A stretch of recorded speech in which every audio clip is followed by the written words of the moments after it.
बोले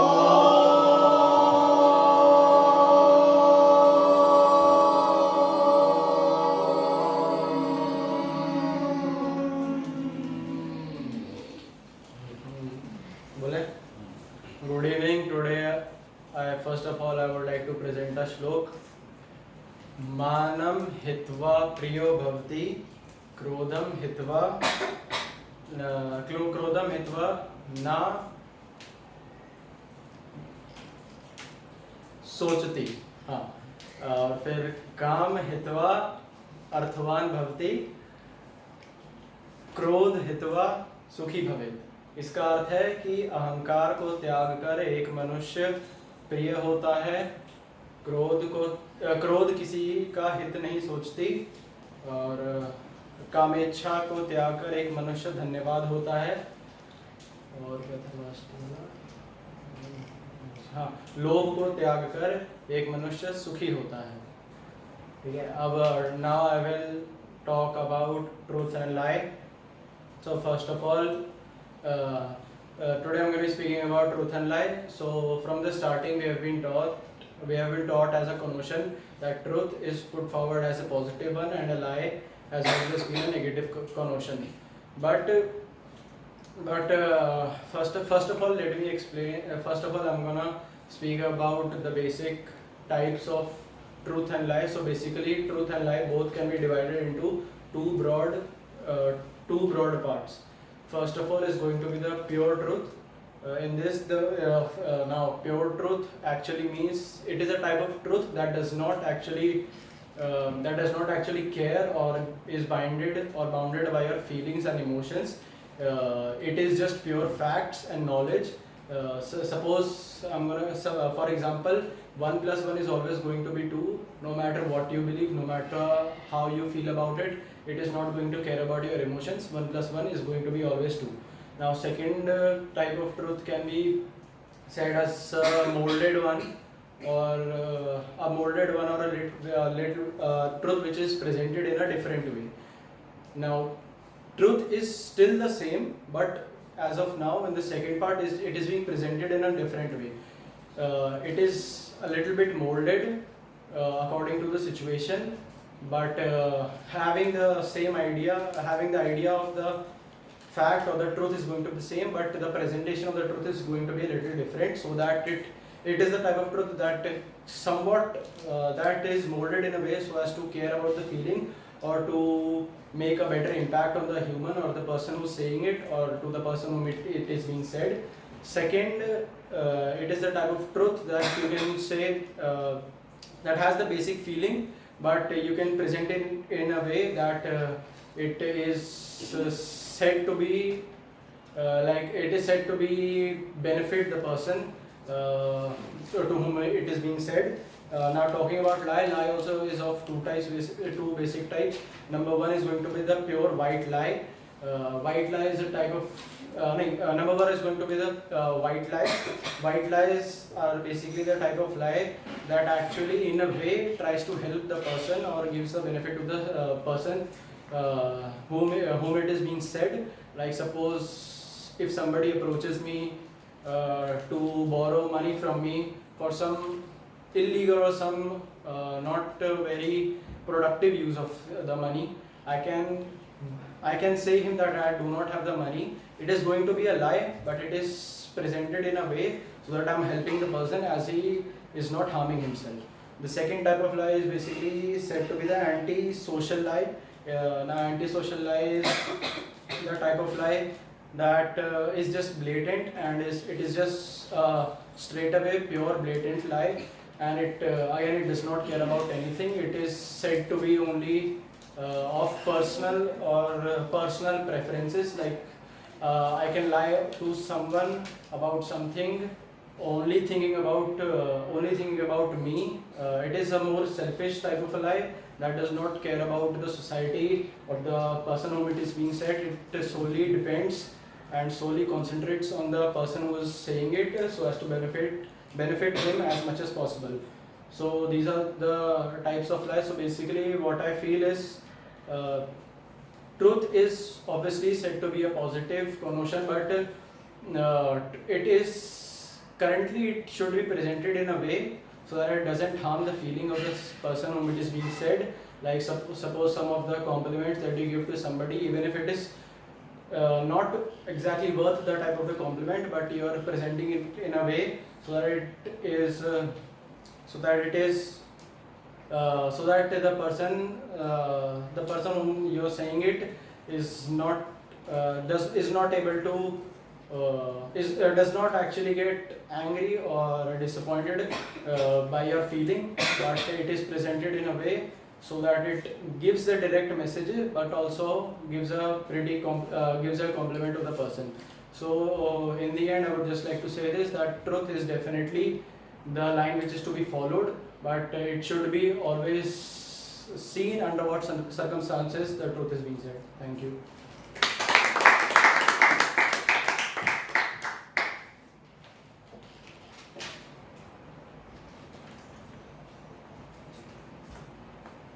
good evening. मेरा विषय है सत्य। मनुष्य के जीवन में सत्य, मनुष्य के जीवन में सत्य, मनुष्य के जीवन में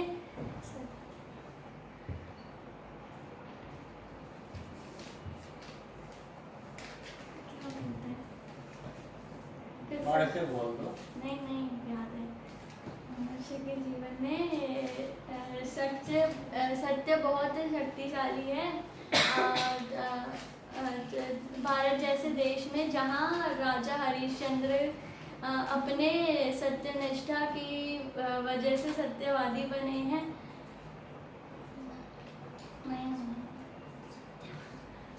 हो गया। चिट दो इसको। चिट श्लोक नहीं है। चिट नहीं बनाई। इधर बैठो। चिट भी नहीं बनाई हो। चलो सुबह। चिट है तो चिट पढ़ो। हाँ? Today I am going to tell you about the benefits of helping others and about helping. So first, happiness.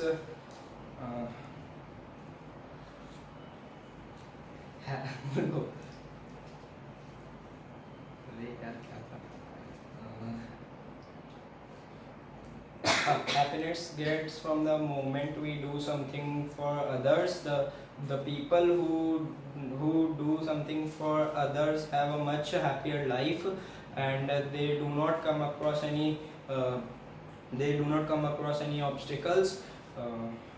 Researches indicates that the people who consistently help others are less stressed and are experiencing improvement in their mental behavior. The purpose of life is to serve others. Second, through helping you could give a boost to your business. It promotes stronger friends in your community and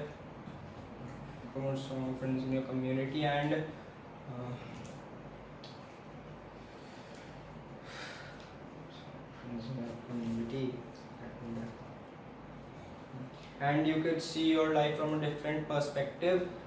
Third, giving to others also helps you to protect your physical and mental behavior. This reduces stress, combat depression, and keeps you mentally stimulated. Giving other in smaller other ways can help those in need and improve your health and happiness. Fourth का है it helping can increase your life expectancy. B, altruism is contagious. C, it makes our mood better. D, it lowers the blood pressure. E, it it makes a sense of purpose and satisfaction. Fifth, how does it make us healthy? Uh, according to researches, helping others activates the brain region which has previously been linked to parental care behavior, and at the same time it also activates amygdala.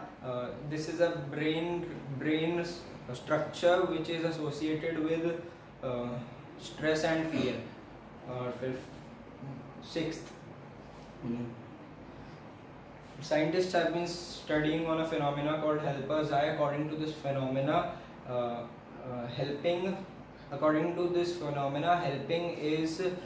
helping releases endorphins which boosts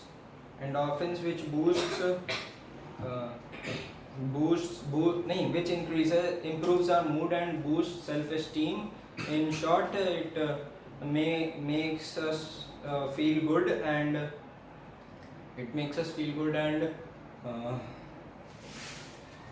it is possible that the people that helping does more happiness to the person helping. Seventh, if someone is helping without keeping a track on who will help you and how, you will build an unconditional invaluable relationship and experience deeper guidance on what you have. Or eighth, experts explain that according to many experts, the feelings of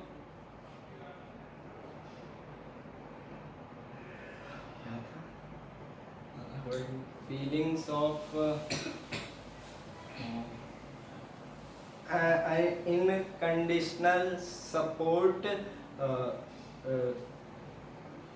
as it increases, so due to this your self-esteem also boosts.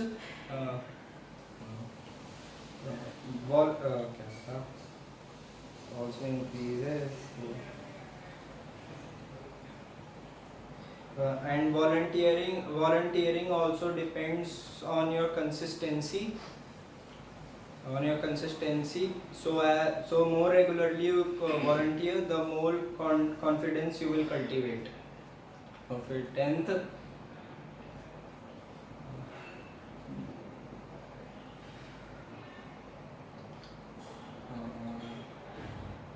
according to the body of research, if you volunteer or support someone, it strengthens your heart and adds more years to your life.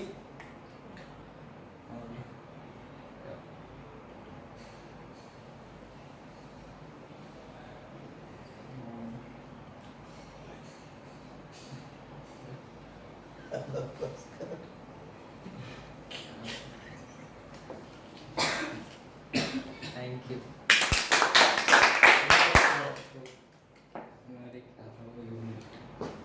नहीं याद है? अभी याद करे। अब कौन बोलेगा? तुम हाँ याद आ गया। मैं बोलो। आलस्यम ही मनुष्याणां शरीरस्थो महारिपु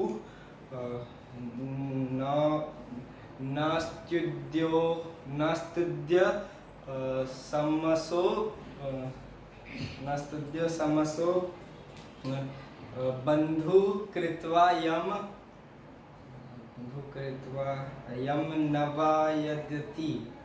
नवायदति, अर्थात कि मनुष्य का सबसे बड़ा शत्रु आलस्य होता है, परिश्रम के अलावा कोई उसका दूसरा मतलब अच्छा मित्र नहीं होता।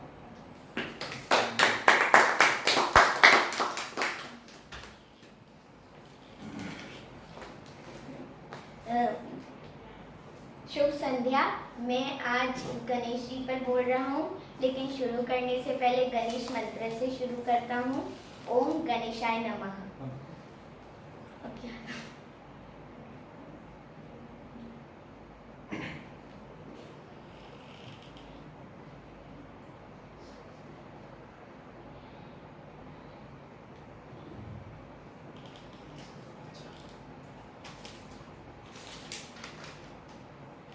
नहीं, ये मेरा नहीं है।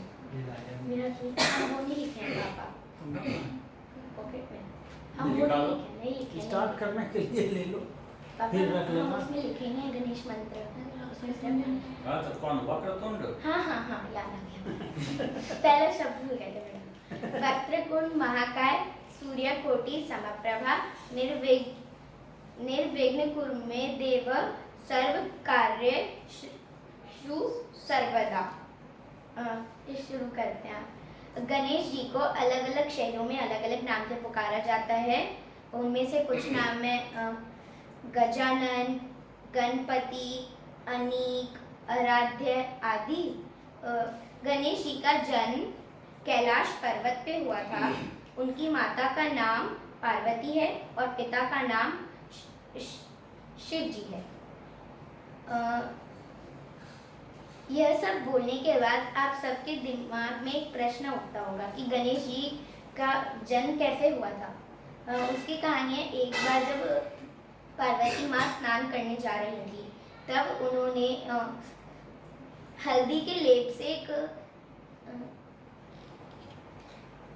इंसान जैसा स्ट्रक्चर मतलब बनाया था, और जब पार्वती माँ ने सांस ली थी तब वह एक इंसान में तब्दील हो गया था और उनका नाम गणेश रखा और उन्हें अपना बेटा बनाया। गणेश जी के एक भाई थे जिनका नाम था कार्तिकेय। उन्हें गॉड ऑफ वॉर भी बोलते हैं। उन्हें नॉर्थ इंडिया में ज़्यादा नहीं पूजा जाता है, लेकिन तमिलनाडु और केरला में उन्हें भगवान की तरह पूजा जाता है डांस करके। उनकी शादी रिद्धि और सिद्धि के साथ हुई थी। रिद्धि का मतलब होता है प्रकाशित और सिद्धि का मतलब होता है प्राप्ति। धन्यवाद।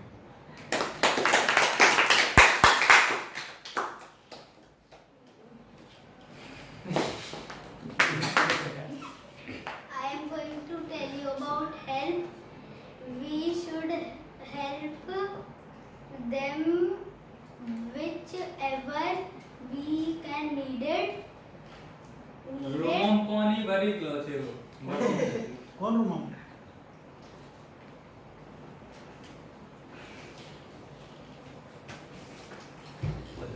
We needed. We can respect them. If we find any blind person, we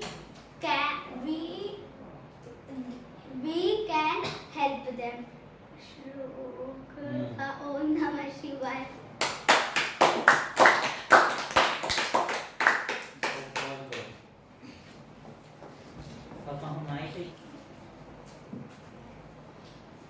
Hindu धर्म में 3 देव प्रसिद्ध है जिन्हें हम त्रिदेव कहते हैं। उनमें से है ब्रह्मा जी, विष्णु जी और शिव जी। ब्रह्मा जी सृष्टि के रचयिता है, विष्णु जी संचालक और शिव जी उदारक है। आज मैं शिव जी के बारे में बताने जा रही हूँ। शिव जी देवों के देव महादेव हैं। वो सिर्फ देवों के देव नहीं बल्कि भूतों के राजा भी हैं। विष्णु पुराण के मुताबिक शिव जी का जन्म हुआ था विष्णु जी के मस्तक से, इसलिए वो योग निद्रा में ज़्यादातर पाए जाते हैं। एक दिन जब शिव जी का जन्म हुआ तब ब्रह्मा जी ने उनको पहचानने से इनकार कर दिया। शिव जी ना रूठ जाए इस वजह से विष्णु जी ने ब्रह्मा जी को दिव्य दृष्टि प्रदान की, जिससे कि सब ब्रह्मा जी को सब चीज शिव जी के बारे में ज्ञात हो जाए।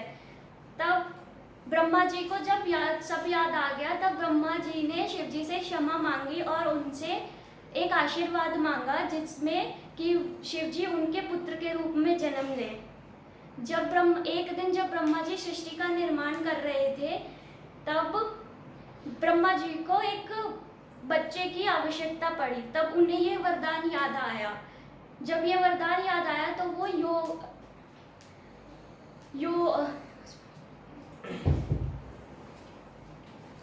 अपने योग के द्वारा अपने योग के द्वारा जब वो आवाहन किए। हाँ, तो जब वो आवाहन किए तब शिव जी बाल रूप में उनके गोद में प्रकट हुए और वे बहुत रो रहे थे। तब ब्रह्मा जी ने उनसे प्रश्न पूछा कि वे क्यों रो रहे हैं। तो शिव जी ने बोला कि मेरा कोई नाम नहीं है, इसलिए मैं रो रहा हूँ। तो ब्रह्मा जी ने उनका रुद्र नाम रखा, जिसका मतलब है रोना। और तब भी वो रोते ही जा रहे थे। शिव जी का नाम रुद्र है। इसके अलावा भी उनको भोलेनाथ, महादेव, शंकर, गंगाधारी के नाम से भी प्रसिद्ध हुए हैं। शिव जी के वाहन नील गाय हैं, जिन्हें हम नंदी के नाम से जानते हैं।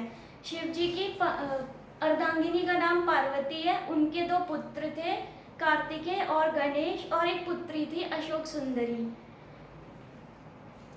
शिव जी के गले में एक नाग की माला है जिनका नाम वासुकी है। वासुकी जो है वो शिव के परम भक्त थे।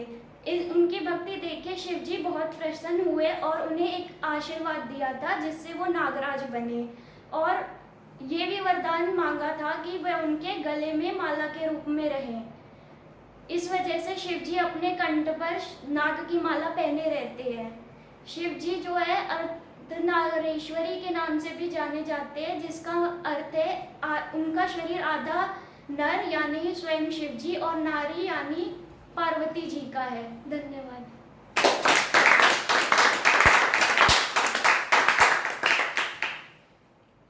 आप कौन बोलो तो। Today I will tell you about Ma Durga. When Mahishasur was very powerful, then Lord Vishnu decided to create a female form to defeat Mahishasur. Brahma, Vishnu and Shiv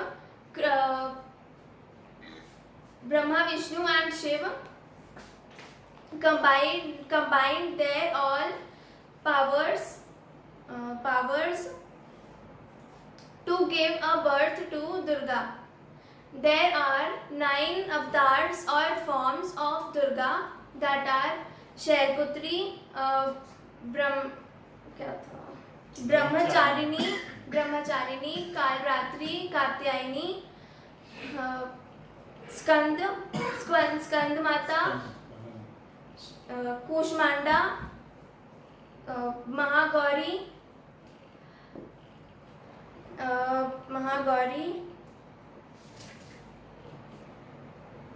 और क्या हाँ सिद्धिरात्रि, हाँ, और एक और है Chandraghanta. Durga Ma have 3 children named Ganesh, Kartikeya and Ashok Sundari.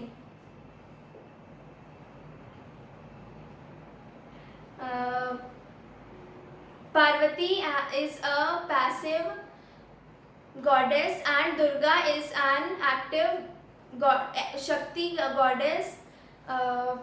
According to Shaktism,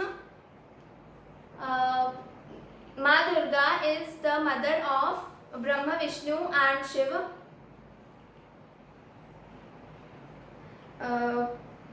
Brahma, Vishnu and Shiva.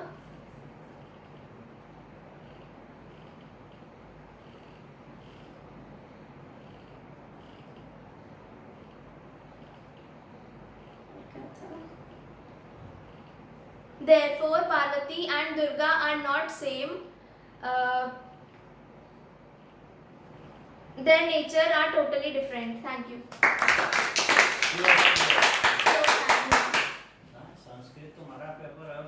श्लोक याद नहीं है।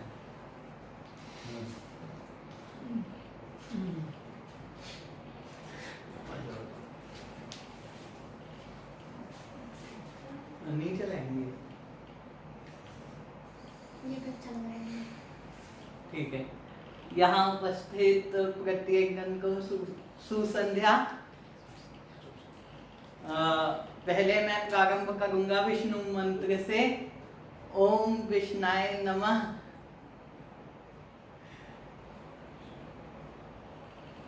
भगवान विष्णु भगवान विष्णु इस सृष्टि के संचालक हैं। इन्होंने महाभारत ग्रंथ अनुसार यह कहा गया है, अगर पाप का साम्राज्य दीर्घ होता रहेगा तब मनुष्य की रक्षा के लिए परमेश्वर धरती पर जन्म लेंगे।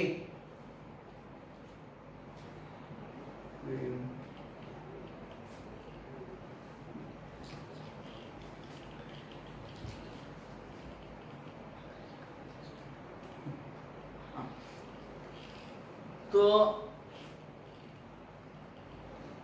मैं भगवान सिंह की कहानी से शुरू करने जा रहा हूँ। जैसे ही दैत्य नरेश हिरण्य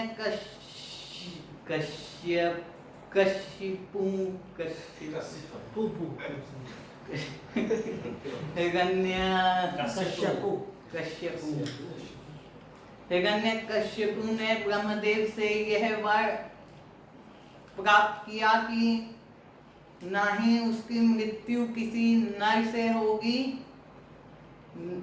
ना ही नारी से, ना ही जानवर से, ना ही उसकी मृत्यु धरती पर होगी, ना ही आकाश में, ना ही उसकी मृत्यु प्रातः काल में होगी, ना ही संध्या काल में। संध्या में रात्रि। हाँ, रात्रि। हाँ, वही। घर में न बाहर। हाँ, ना घर के अंदर ना घर के बाहर।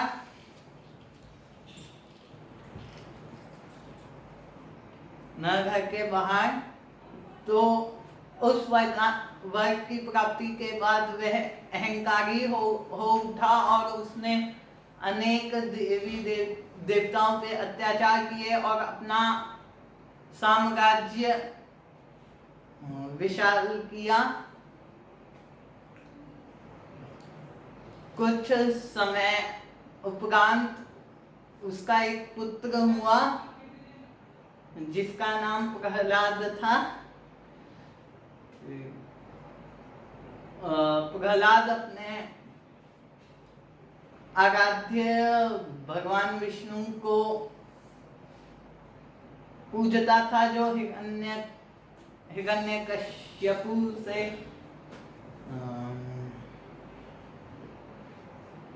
सहा नहीं गया।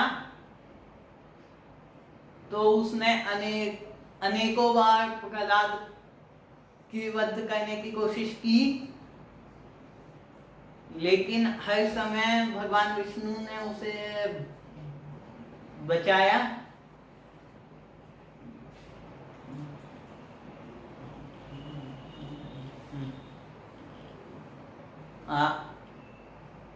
अंततः भगवान विष्णु नरसिंह अवतार धारण किए, जिसमें वे ना ही नर थे, ना ही नारी, ना ही पशु थे। उनका आधा शरीर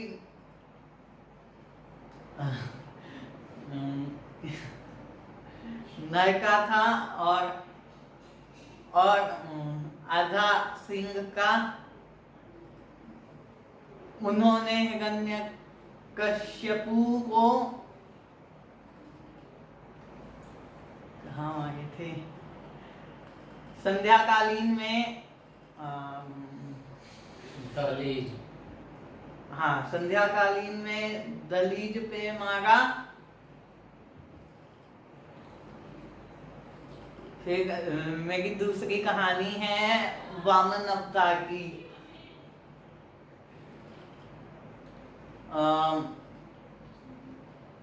जब दैत्य नरेश बलि के प्रांगण में यज्ञ चल रहा था, तब भगवान विष्णु ने वामन अवतार में उसके प्रांगण पे पधारे। बलि एक मतलब दानवीर दैत्य होने के बावजूद दानवीर राजा था, तो उसने एक ब्राह्मण देव को अपने प्रांगण पे उपस्थित पाकर उनसे पूछा कि उन्हें क्या चाहिए। तो भगवान विष्णु ने उनसे कहा कि मुझे 3 पग भूमि चाहिए। यह सुनकर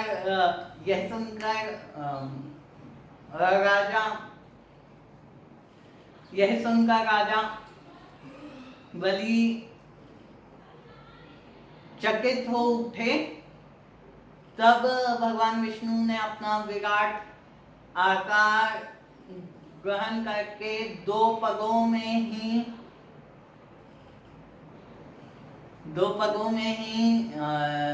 धरती, अंबर और पताल को नाप लिया और वे पूछे कि अब मैं तीसरा पग कहाँ रखूं, ये पूरी सृष्टि तो मैंने नाप ली है। तो राजा बलि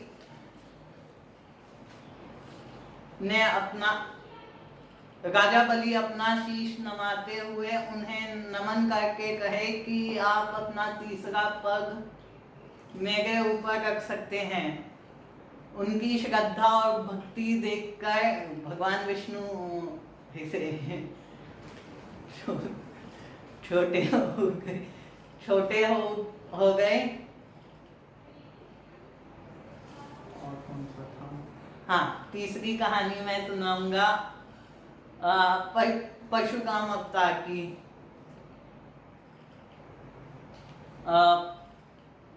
परशुराम जी ने 21 बार धरती को क्षत्रियहीन बनाया और फिर जितनी भी भूमि उन्होंने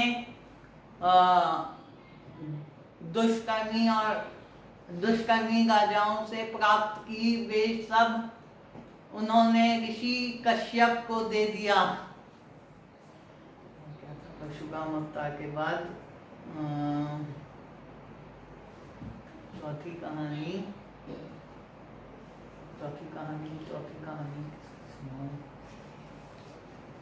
चौथी कहानी राम अवतार का।